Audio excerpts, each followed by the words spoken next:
बृहस्पतिवार व्रत कथा। जय श्री हरि ओम नमः शिवाय। आज बृहस्पतिवार के दिन आप बृहस्पति देव की बड़ी ही दुर्लभ कथा सुनेंगे। इस कथा को सुनने से भक्तों की सभी मनोकामनाएं भगवान बृहस्पति देव की कृपा से पूर्ण हो जाती है। तो आइए बड़ी ही श्रद्धा और प्रसन्नचित मन से इस कथा को सुनते हैं। भारतवर्ष में एक प्रतापी और दानी राजा राज्य करता था। वह नित्य गरीबों और ब्राह्मणों की सहायता करता था।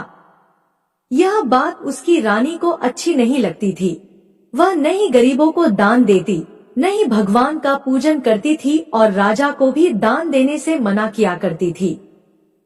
एक दिन राजा शिकार खेलने वन को गए हुए थे तो रानी महल में अकेली थी। उसी समय बृहस्पति देव साधु के वेश में राजा के महल में भिक्षा के लिए गए और भिक्षा मांगी। रानी ने भिक्षा देने से इनकार किया और कहा, हे साधु महाराज, मैं तो दान पुण्य से तंग आ गई हूँ। मेरा पति सारा दिन धन लुटाते रहते हैं। मेरी इच्छा है कि हमारा सारा धन नष्ट हो जाए, फिर न रहेगा बांस न बजेगी बांसुरी। साधु ने कहा, देवी तुम तो बड़ी विचित्र हो। धन संतान तो सभी चाहते हैं, पुत्र और लक्ष्मी तो पापी के घर भी होने चाहिए। यदि तुम्हारे पास अधिक धन है तो भूखों को भोजन कराओ, प्यासों के लिए प्याऊ बनवाओ, मुसाफिरों के लिए धर्मशालाएं खुलवाओ। जो निर्धन अपनी कुंवारी कन्याओं का विवाह नहीं कर सकते उनका विवाह करा दो। ऐसे और कई काम हैं जिनके करने से तुम्हारा यश लोक परलोक में फैलेगा। परंतु रानी पर उपदेश का कोई प्रभाव न पड़ा। वह बोली, महाराज आप मुझे कुछ न समझाएं। मैं ऐसा धन नहीं चाहती जो हर जगह बांटती फिरूं। साधु ने उत्तर दिया, यदि तुम्हारी ऐसी इच्छा है तो तथास्तु। साधु महाराज ने रानी से कहा, तुम ऐसा करना कि बृहस्पतिवार को घर लीपकर पीली मिट्टी से अपना सिर धोकर स्नान करना, भट्टी चढ़ाकर कपड़े धोना। ऐसा करने से आपका सारा धन नष्ट हो जाएगा। इतना कहकर वह साधु महाराज वहां से गायब हो गए। साधु के अनुसार कई बातों को पूरा करते हुए रानी को केवल 3 बृहस्पतिवार ही बीते थे कि उसकी समस्त धन संपत्ति नष्ट हो गई। भोजन के लिए राजा का परिवार तरसने लगा। तब एक दिन राजा ने रानी से कहा कि हे रानी, तुम यहीं रहो, मैं दूसरे देश को जाता हूँ, क्योंकि यहाँ पर सभी लोग मुझे जानते हैं, इसलिए मैं कोई छोटा कार्य नहीं कर सकता। ऐसा कहकर राजा परदेश चला गया। वहां पर राजा जंगल से लकड़ी काट कर लाता और शहर में बेचता। इस तरह वह अपना जीवन व्यतीत करने लगा। इधर राजा के परदेश जाते ही रानी और दासी दुखी रहने लगी। एक बार जब रानी और दासी को 7 दिन तक बिना भोजन के रहना पड़ा तो रानी ने अपनी दासी से कहा, हे दासी, पास ही के नगर में मेरी बहन रहती है। वह बड़ी धनवान है, तू उसके पास जा और कुछ ले आ ताकि थोड़ी बहुत गुजर बसर हो जाए। दासी रानी की बहन के पास गई। उस दिन गुरुवार था और रानी की बहन उस समय बृहस्पतिवार व्रत की कथा सुन रही थी। दासी ने रानी की बहन को अपनी रानी का संदेश दिया, लेकिन रानी की बड़ी बहन ने कोई उत्तर नहीं दिया। जब दासी को रानी की बहन से कोई उत्तर नहीं मिला तो वह बहुत दुखी हुई और उसे क्रोध भी आया। दासी ने वापस आकर रानी को सारी बात बता दी। सुनकर रानी ने अपने भाग्य को कोसा। उधर रानी की बहन ने सोचा कि मेरी बहन की दासी आई थी, परंतु मैं उससे नहीं बोली, इससे वह बहुत दुखी हुई होगी। कथा सुनकर और पूजन समाप्त करके वह अपनी बहन के घर आई और कहने लगी, हे बहन, मैं बृहस्पतिवार का व्रत कर रही थी। तुम्हारी दासी मेरे घर आई थी, परंतु जब तक कथा होती है तब तक न तो उठते हैं और न ही बोलते हैं, इसलिए मैं नहीं बोली। कहो दासी क्यों गई थी? रानी बोली, बहन तुमसे क्या छिपाऊं, हमारे घर में खाने तक को अनाज नहीं था। ऐसा कहते कहते रानी की आंखें भर आई। उसने दासी समेत पिछले 7 दिनों से भूखे रहने तक की बात अपनी बहन को विस्तार पूर्वक सुना दी। रानी की बहन बोली, देखो बहन, भगवान बृहस्पति देव सबकी मनोकामना को पूर्ण करते हैं। देखो शायद तुम्हारे घर में अनाज रखा हो। पहले तो रानी को विश्वास नहीं हुआ, पर बहन के आग्रह करने पर उसने अपनी दासी को अंदर भेजा तो उसे सचमुच अनाज से भरा एक घड़ा मिल गया। यह देखकर दासी को बड़ी हैरानी हुई।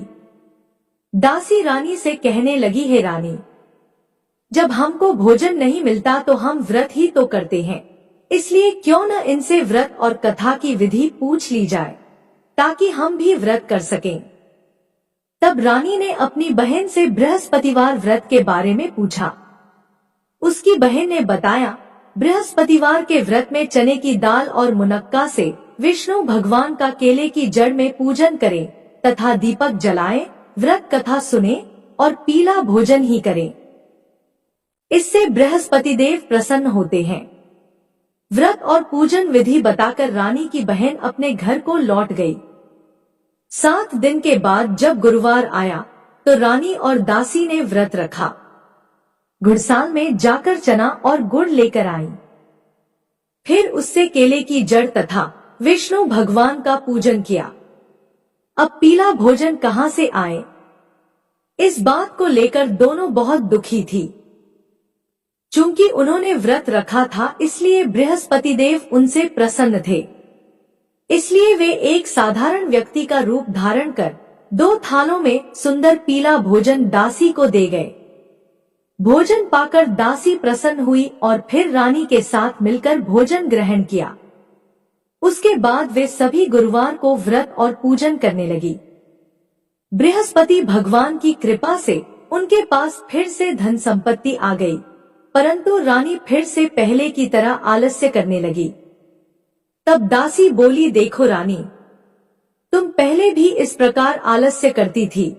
तुम्हें धन रखने में कष्ट होता था, इस कारण सभी धन नष्ट हो गया, और अब जब भगवान बृहस्पति की कृपा से धन मिला है तो तुम्हें फिर से आलस्य होता है। रानी को समझाते हुए दासी कहती है कि बड़ी मुसीबतों के बाद हमने यह धन पाया है, इसलिए हमें दान पुण्य करना चाहिए, भूखे मनुष्यों को भोजन कराना चाहिए और धन को शुभ कार्यों में खर्च करना चाहिए, जिससे तुम्हारे कुल का यश बढ़ेगा, स्वर्ग की प्राप्ति होगी और पितृ प्रसन्न होंगे। दासी की बात मानकर रानी अपना धन शुभ कार्यों में खर्च करने लगी, जिससे पूरे नगर में उसका यश फैलने लगा। बृहस्पतिवार व्रत कथा के बाद श्रद्धा के साथ आरती की जानी चाहिए। इसके बाद प्रसाद बांटकर उसे ग्रहण करना चाहिए। एक दिन राजा दुखी होकर जंगल में एक पेड़ के नीचे आसन जमाकर बैठ गया। वह अपनी दशा को याद करके व्याकुल होने लगा। बृहस्पतिवार का दिन था। एकाएक उसने देखा कि निर्जन वन में एक साधु प्रकट हुए। वह साधु वेश में स्वयं बृहस्पति देवता थे। लकड़हारे के सामने आकर बोले, हे लकड़हारे, इस सुनसान जंगल में तू चिंता मग्न क्यों बैठा है? लकड़हारे ने दोनों हाथ जोड़कर प्रणाम किया और उत्तर दिया, महात्मा जी, आप सब कुछ जानते हैं, मैं क्या कहूँ। यह कहकर रोने लगा और साधु को अपनी आत्मकथा सुनाई। महात्मा जी ने कहा, तुम्हारी स्त्री ने बृहस्पतिवार के दिन बृहस्पति भगवान का निरादर किया था, जिसके कारण भगवान विष्णु ने रुष्ट होकर तुम्हारी यह दशा कर दी। अब तुम चिंता को दूर करके मेरे कहने पर चलो तो तुम्हारे सब कष्ट दूर हो जाएंगे और भगवान पहले से भी अधिक संपत्ति देंगे। तुम बृहस्पतिवार के दिन कथा किया करो। 2 पैसे के चना मुनक्का लाकर उसका प्रसाद बनाओ और शुद्ध जल से लोटे में शक्कर मिलाकर अमृत तैयार करो। कथा के पश्चात अपने सारे परिवार और सुनने वाले प्रेमियों में अमृत व प्रसाद बांटकर आप भी ग्रहण करो। ऐसा करने से भगवान तुम्हारी सब मनोकामनाएं पूरी करेंगे। साधु के ऐसे वचन सुनकर लकड़हारा बोला, हे प्रभु, मुझे लकड़ी बेचकर इतना पैसा नहीं मिलता जिससे भोजन के उपरांत कुछ बचा सकूं। मैंने रात्रि में अपनी स्त्री को व्याकुल देखा है। मेरे पास कुछ भी नहीं जिससे मैं उसकी खबर मंगा सकूं। साधु ने कहा, है लकड़हारे, तुम किसी बात की चिंता मत करो। बृहस्पतिवार के दिन तुम रोजाना की तरह लकड़ियां लेकर शहर को जाओ। तुमको रोज से दुगुना धन प्राप्त होगा, जिससे तुम भली भांति भोजन कर लोगे तथा बृहस्पति देव की पूजा का सामान भी आ जाएगा। इतना कहकर साधु अंतर्ध्यान हो गए। धीरे धीरे समय व्यतीत होने पर फिर वही बृहस्पतिवार का दिन आया। लकड़हारा जंगल से लकड़ी काटकर किसी शहर में बेचने गया। उसे उस दिन और दिन से अधिक पैसा मिला। राजा ने चना गुड़ आदि लाकर गुरुवार का व्रत किया। उस दिन से उसके सभी क्लेश दूर हुए, परंतु जब दोबारा गुरुवार का दिन आया तो बृहस्पतिवार का व्रत करना भूल गया। इस कारण बृहस्पति भगवान नाराज हो गए। उस दिन उस नगर के राजा ने विशाल यज्ञ का आयोजन किया तथा शहर में यह घोषणा करा दी कि कोई भी मनुष्य अपने घर में भोजन न बनावे न आग जलावे। समस्त जनता मेरे यहाँ भोजन करने आवे। इस आज्ञा को जो नहीं मानेगा उसे फांसी की सजा दी जाएगी। इस तरह की घोषणा संपूर्ण नगर में करवा दी गई। राजा की आज्ञानुसार शहर के सभी लोग भोजन करने गए, लेकिन लकड़हारा कुछ देर से पहुंचा, इसलिए राजा उसको अपने साथ घर लेवा ले गए और ले जाकर भोजन करा रहे थे तो रानी की दृष्टि उस खूंटी पर पड़ी जिस पर उसका हार लटका हुआ था। वह वहां पर दिखाई नहीं दिया। रानी ने निश्चय किया कि मेरा हार इस मनुष्य ने चुरा लिया है। उसी समय सिपाहियों को बुलाकर उसको कारागार में डलवा दिया। जब लकड़हारा कारागार में पड़ गया और बहुत दुखी होकर विचार करने लगा कि न जाने कौन से पूर्व जन्म के कर्म से मुझे यह दुख प्राप्त हुआ है, और उसी साधु को याद करने लगा जो कि जंगल में मिला था। उसी समय तत्काल बृहस्पति देव साधु के रूप में प्रकट हुए और उसकी दशा को देखकर कहने लगे, अरे मूर्ख, तूने बृहस्पति देव की कथा नहीं किया, इस कारण तुझे दुख प्राप्त हुआ है। अब चिंता मत कर, बृहस्पतिवार के दिन कारागार के दरवाजे पर 4 पैसे पड़े मिलेंगे। उनसे तुम बृहस्पति देव की पूजा करना, तेरे सभी कष्ट दूर हो जाएंगे। बृहस्पतिवार के दिन उसे 4 पैसे मिले। लकड़हारे ने कथा कही। उसी रात्रि को बृहस्पति देव ने उस नगर के राजा को स्वप्न में कहा, है राजा, तुमने जिस आदमी को कारागार में बंद कर दिया है वह निर्दोष है। वह राजा है, उसे छोड़ देना। रानी का हार उसी खूंटी पर लटका है। अगर तू ऐसा नहीं करेगा तो मैं तेरे राज्य को नष्ट कर दूंगा। इस तरह रात्रि के स्वप्न को देखकर राजा प्रातःकाल उठा और खूंटी पर हार देखकर लकड़हारे को बुलाकर क्षमा मांगी तथा लकड़हारे को योग्य सुंदर वस्त्र आभूषण देकर विदा कर दिया। बृहस्पति देव की आज्ञानुसार लकड़हारा अपने नगर को चल दिया। राजा जब अपने नगर के निकट पहुंचा तो उसे बड़ा आश्चर्य हुआ। नगर में पहले से अधिक बाग, तालाब, कुएं तथा बहुत सी धर्मशालाएं, मंदिर आदि बन गई हैं। राजा ने पूछा, यह किसका बाग और धर्मशाला है? तब नगर के सब लोग कहने लगे, यह सब रानी और बांदी के हैं। तो राजा को आश्चर्य हुआ और गुस्सा भी आया। जब रानी ने यह खबर सुनी कि राजा आ रहे हैं तो उन्होंने बांदी से कहा कि हे दासी, देख राजा हमको कितनी बुरी हालत में छोड़ कर गए थे। हमारी ऐसी हालत देखकर वह लौट न जाए, इसलिए तू दरवाजे पर खड़ी हो जा। आज्ञानुसार दासी दरवाजे पर खड़ी हो गई। राजा आए तो उन्हें अपने साथ लिवा लाई।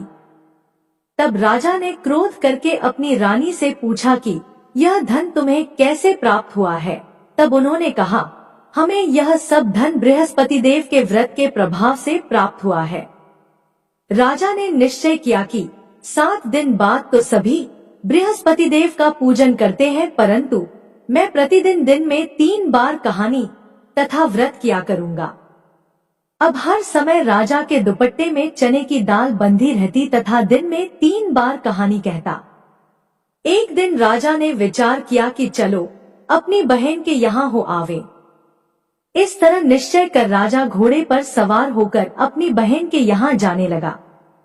मार्ग में उसने देखा कि कुछ आदमी एक मुर्दे को लिए जा रहे हैं। उन्हें रोककर राजा कहने लगा, अरे भाइयों, मेरी बृहस्पति देव की कथा सुन लो। वे बोले, लो, हमारा तो आदमी मर गया है, इसको अपनी कथा की पड़ी है। परंतु कुछ आदमी बोले, अच्छा कहो, हम तुम्हारी कथा भी सुनेंगे। राजा ने दाल निकाली और जब कथा आरंभ की, कथा आधी हुई थी कि मुर्दा हिलने लग गया और जब कथा समाप्त हो गई तो राम राम कहकर मनुष्य उठकर खड़ा हो गया। आगे मार्ग में उसे एक किसान खेत में हल चलाता मिला। राजा ने उसे देखा और उससे बोले, अरे भैया, तुम मेरी बृहस्पतिवार की कथा सुन लो। किसान बोला, जब तक मैं तेरी कथा सुनूंगा तब तक 4 हरिया जोत लूंगा। जा अपनी कथा किसी और को सुनाना। इस तरह राजा आगे चलने लगा। राजा के हटते ही बैल पछाड़ खाकर गिर गए तथा किसान के पेट में बड़ी जोर का दर्द होने लगा। उस समय उसकी माँ रोटी लेकर आई। उसने जब यह देखा तो अपने पुत्र से सब हाल पूछा और बेटे ने सभी हाल कह दिया तो बुढ़िया दौड़ी दौड़ी उस घुड़सवार के पास गई और उससे बोली कि मैं तेरी कथा सुनूंगी, तू अपनी कथा मेरे खेत पर चलकर ही कहना। राजा ने बुढ़िया के खेत पर जाकर कथा कही, जिसके सुनते ही वह बैल उठ खड़े हुए तथा किसान के पेट का दर्द भी बंद हो गया। राजा अपनी बहन के घर पहुंचा। बहन ने भाई की खूब मेहमानी की। दूसरे दिन प्रातःकाल राजा जगा तो वह देखने लगा कि सब लोग भोजन कर रहे हैं। राजा ने अपनी बहन से कहा, ऐसा कोई मनुष्य है जिसने भोजन नहीं किया हो? मेरी बृहस्पतिवार की कथा सुन ले। बहन बोली, हे भैया, यह देश ऐसा ही है कि पहले यहाँ लोग भोजन करते हैं, बाद में अन्य काम करते हैं। अगर कोई पड़ोस में हो तो देख कर आती हूँ। वह ऐसा कहकर देखने चली गई, परंतु उसे कोई ऐसा व्यक्ति नहीं मिला जिसने भोजन न किया हो। अतः वह एक कुम्हार के घर गई, जिसका लड़का बीमार था।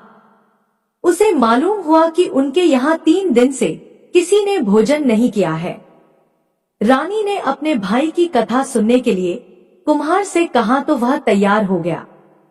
राजा ने जाकर बृहस्पतिवार की कथा कही, जिसको सुनकर उसका लड़का ठीक हो गया। अब तो राजा की प्रशंसा होने लगी। एक दिन राजा ने अपनी बहन से कहा कि हे बहन, हम अपने घर को जाएंगे, तुम भी तैयार हो जाओ। राजा की बहन ने अपनी सास से कहा।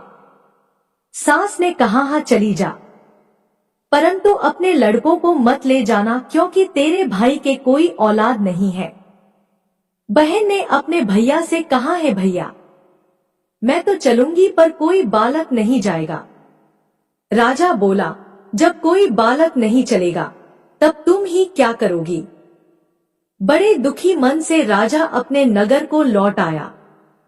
राजा ने अपनी रानी से कहा, हम निर्वंशी राजा हैं, हमारा मुंह देखने का धर्म नहीं है और कुछ भोजन आदि नहीं किया।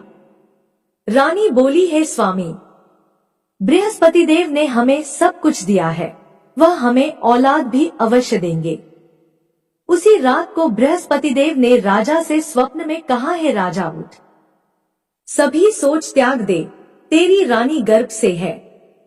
राजा को यह बात सुनकर बड़ी खुशी हुई। 9वें महीने में रानी के गर्भ से एक सुंदर पुत्र पैदा हुआ। तब राजा बोला, हे रानी, स्त्री बिना भोजन के रह सकती है, पर बिना कहे नहीं रह सकती। जब मेरी बहन आवे तुम उससे कुछ कहना मत। रानी ने सुनकर हाँ कर दिया। जब राजा की बहन ने यह शुभ समाचार सुना तो वह बहुत खुश हुई तथा बधाई लेकर अपने भाई के यहाँ आई। तभी रानी ने कहा, घोड़ा चढ़कर तो नहीं आई, गधा चढ़ी आई। राजा की बहन बोली, भाभी, मैं इस प्रकार न कहती तो तुम्हें औलाद कैसे मिलती। बृहस्पति देव ऐसे ही हैं, जैसी जिसके मन में कामनाएं हैं सभी को पूर्ण करते हैं। जो सद्भावना पूर्वक बृहस्पतिवार का व्रत करता है एवं कथा पढ़ता है अथवा सुनता है, दूसरों को सुनाता है, बृहस्पति देव उसकी सभी मनोकामना पूर्ण करते हैं। भगवान बृहस्पति देव उसकी सदैव रक्षा करते हैं। संसार में जो मनुष्य सद्भावना से भगवान जी का पूजन व्रत सच्चे हृदय से करते हैं तो उनकी सभी मनोकामनाएं पूर्ण करते हैं। जैसी सच्ची भावना से रानी और राजा ने उनकी कथा का गुणगान किया तो उनकी सभी इच्छाएं बृहस्पति देव जी ने पूर्ण की थी। इसलिए पूर्ण कथा सुनने के बाद प्रसाद लेकर जाना चाहिए। हृदय से उसका मनन करते हुए जयकारा बोलना चाहिए। बोलो बृहस्पति देव की जय, भगवान विष्णु की जय। अगर वीडियो पसंद आई तो हमारे चैनल को सब्सक्राइब करें। धन्यवाद।